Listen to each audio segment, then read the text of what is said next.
जितने आस्था चैनल पर कथा सुन रहे हो, जितने फेसबुक और यूट्यूब पर सुन रहे हो, बहुत सावधानी से सुनना।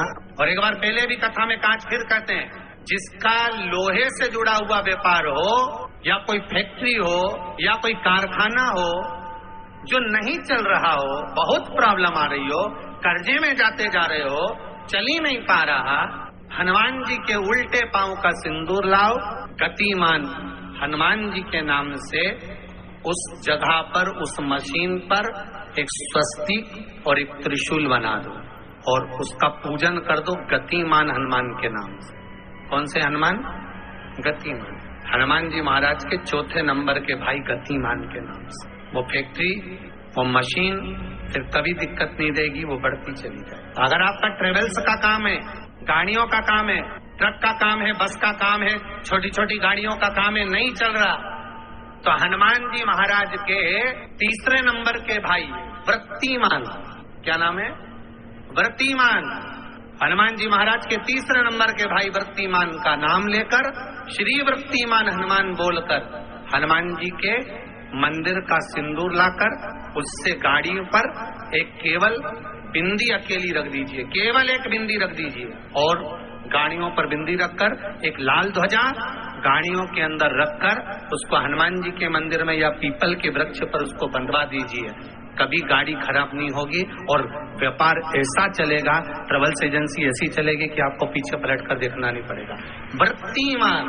आज एक बात और बहुत ध्यान से सुनिएगा महाराज, कभी आपको लगे ऐसा व्यापार बहुत अच्छा चल रहा था और एकदम बंद सा हो गया, फैक्ट्री चल रही थी एकदम बंद सी हो गई, मेरा व्यापार ही नहीं बढ़ रहा, तो प्रयास करना, तांबे के कलश में जल लीजिएगा, बेलपत्री नीचे हाथ में रखिएगा, तांबे के कलश को उसके ऊपर रखिएगा, तांबे के कलश को उसके ऊपर रखिएगा महाराज, उल्टा हाथ उस तांबे के कलश पर रखिएगा, अपना नाम और गोत्र का स्मरण करिएगा। ऐसा कैसा ही पात्र लेकर जाइए, अंगूठे से और उंगलियों से पात्र को पकड़कर बेलपत्री हाथ में ही रखे रहने देना।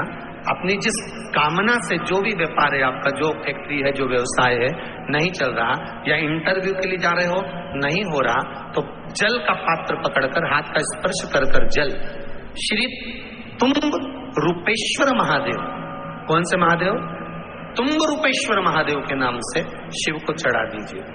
बाद में पात्र को नीचे रखकर बेलपत्री शंकर जी पे जब चढ़ाएं तो इस डंडी के भाग को अशुभ सुंदरी का स्थान होना चाहिए।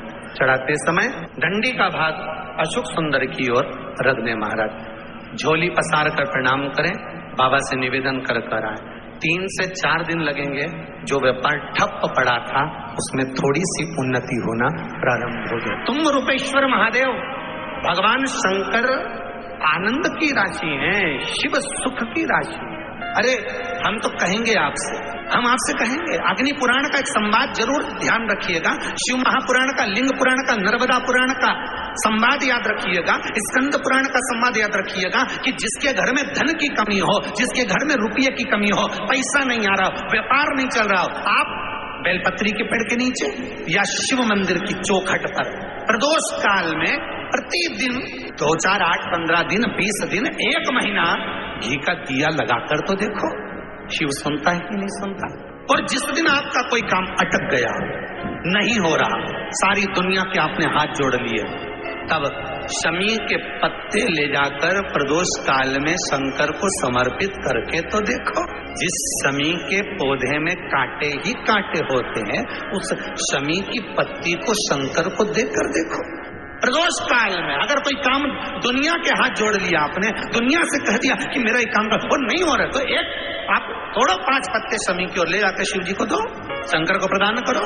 जिसको स्वप्न में सर्प दिखते हो, जिसको रात भर स्वप्न ही स्वप्न, बिल्कुल फिल्म जैसे चलते रहते हैं, रात को बस केवल नेत्र बंद है और स्वप्न एक जैसे दिख रहे हो, एक जैसे स्वप्न चल रहे हैं, पूरी रात एक स्वप्न पूर्ण होता है, दूसरा स्वप्न आ जाता है, दूसरा स्वप्न पूर्ण होता है, तीसरा स्वप्न आ जाता है, तीसरा पूर्ण होता है, चौथा स्वप्न आ जाता है। जिनको रात भर स्वप्न पे ही स्वप्न नजर आ रहे हैं, निवेदन है, मुंह को गलाकर, हरा मुंह गलाकर उसमें थोड़ा सा चावल डालकर बिना नमक का, वो मूंग और चावल थोड़ा सा गुड़ साथ में रखकर जिस स्थान पर आप सोते हो उस स्थान पर आधे घंटे रखकर किसी वृषभ को, वृषभ मतलब बैल को, नंदी को, वो मूंग, चावल और गुड़ दोपहर में 12 बजे से लेकर 4 बजे के बीच में जो खिला देता है, जिसको स्वप्न आते हैं वो अपने हाथ से सामने रखकर खिला दे महाराज, उसको स्वप्न आना,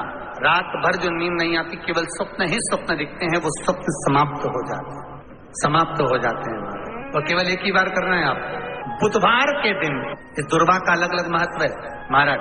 कुएं के पास की सफेद दुर्वा, कुएं के पास की सफेद दुर्वा, यदि 41 दुर्वा प्रत्येक बुधवार को गांठ लगाकर गणेश जी को समर्पित कर कर वापिस उठाकर उस दुर्वा को खाली पेट, आपके घर में भी गणेश जी होंगे, उनको समर्पित करो, खाली पेट इस दुर्वा को केवल चबा चबा कर खा लो और आधे घंटे बाद पानी को पी लो। बुधवार की बुधवार 5 बुधवार करना, गणेश जी को चढ़ाना, सफेद दुर्वा को गणेश जी को समर्पित कर कर चबा चबा कर खाना। उदर की प्रॉब्लम, जो भी मसा आदि की प्रॉब्लम होती है, उदर से जुड़ी हुई होती है, जिस चीज से जुड़ी होगी, पेट की जितनी प्रॉब्लम होगी, आपको जितनी भी प्रॉब्लम होगी, वो सारी 5 बुधवार करना, 6ठे बुधवार को जरूरत ही नहीं पड़ेगी। कितनी भी प्रॉब्लम हो पेट से, शिव महापुराण की कथा कहती है 21 दुर्वा के 108 बंडल बना लो। अगर एग्जाम में बैठ रहे हो, सरकारी परीक्षा में बैठ रहे हो, पास नहीं हो रहे, नौकरी नहीं लग रही, बहुत जगह इंटरव्यू दे दिया, 21 दुर्वा के 108 बंडल बनाओ, उसकी माला बनाओ और देवी के मंदिर में, माता जगदम्बा के मंदिर में, अर्थात जहां शंकर पार्वती पूर्ण परिवार विराजमान हो, ऐसे देवी के मंदिर में गणेश जी के गले में वो माला अर्पण करिया है, अपना नाम बोलकर और जिस एग्जाम में बैठ रहे हैं उसका भाव वर्णन कर महाराज। और वहीं से एक पुष्प लेकर अपने कमरे में जहां पढ़ते हो, कांच की प्लेट में उस फूल को रख दीजिए और दूसरे दिन एग्जाम के लिए चले जाइए, आपको उसका फल अवश्य मिलेगा, अवश्य मिलेगा, आप उसमें उत्तीर्ण होंगे, फल प्राप्त होगा। दुर्वा सुख का अनुभव करा दे। और आपको पहले भी कथा में कहा है, जब आपके जीवन में ऐसा लगने लगे कि हाँ बहुत कष्ट है, कर्जा भी बढ़ गया, तकलीफें भी बढ़ गई, बहुत दुख भी बढ़ रहा है, कहीं परिवार सही नहीं चल रहा है, तो प्रयास करते रहा करो। हफ्ते में एक बार एक चावल का दाना जल के पात्र में डाल लिया, एक काली मिर्च जल के पात्र में डाल ली और उस जल को ले गए, थोड़ा सा चंदन का छींटा डाल दिया, ले जाकर शिव जी को समर्पित कर दिया। शंकर को जल चढ़ाने के लिए 5 स्थान है जहां शिव को जल चढ़ाया जाता है और शंकर उस जल को स्वीकार करते हैं, जिसको पंचगंगा कहा गया। 5 स्थान अच्छे से समझ लीजिएगा, जब भी शिव मंदिर में जाएं तो ये 5 स्थान शिव को जल चढ़ाने के लिए ये रखा है। शिवलिंग, गोल जलाधारी, ये चरण जहां से पानी नीचे की ओर जाता है। शंकर भगवान के 13 बच्चे हैं, 13 की 13 बच्चे, शिव जी का संपूर्ण परिवार, 33 कोटि देवता, 64 योगनियां, सब शिवलिंग के आसपास में। आप शंकर जी के मंदिर में जाकर ये कभी ना विचार करना कि पार्वती जी को ढूंढना पड़ेगा या गणेश जी को ढूंढना पड़ेगा या कार्तिकेय जी को ढूंढना पड़ेगा या भैरव को ढूंढना पड़ेगा। हमें शंकर के मंदिर में जाकर किसी देवता को ढूंढने की जरूरत नहीं है। जहां शंकर भगवान का शिवलिंग रखा हुआ है वो माता जी का हस्तकमल है, माता पार्वती जी का स्थान है। जहां शिवलिंग रखा है वो शंकर भगवान है।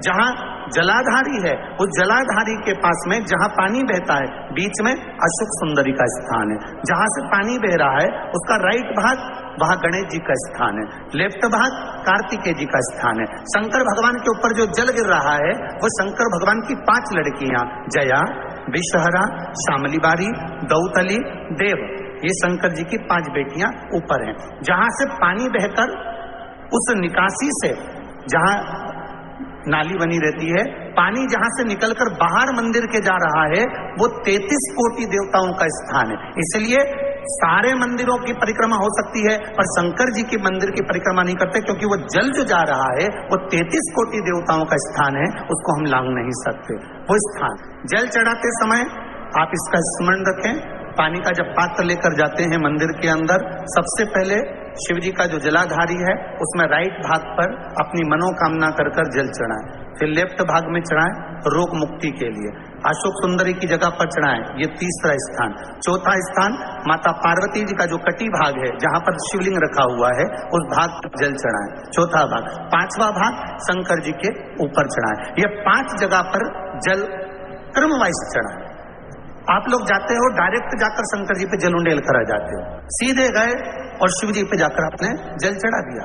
हमारे यहाँ शास्त्र कहता है जैसे अपन देवताओं की पूजन करते हैं तो पंडित जी सबसे पहले पूजन किसकी कराते हैं? जम के बोलो जरा, गणेश जी की।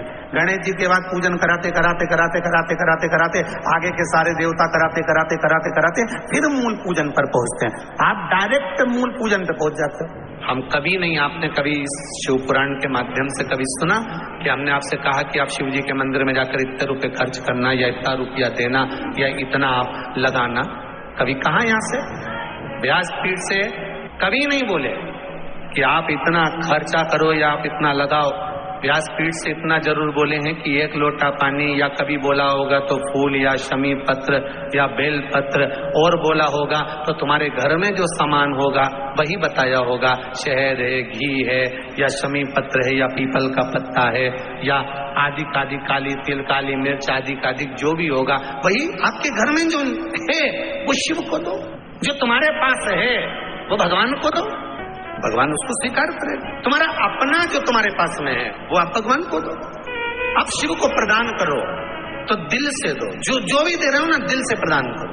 श्री शिवाय नमस्तुभ्यम, सब बोलिए एक बार जमकर, श्री शिवाय नमस्तुभ्यम। प्रैक्टिकल जरूर करना, कहीं सीओर वाला महाराज झूठ तो नहीं बोल रहा। शास्त्रों की बातें हमारे जीवन में हमें सुख प्रदान करे, इसलिए इस भाव का आनंद करते हुए आज की कथा को विराम देते हैं।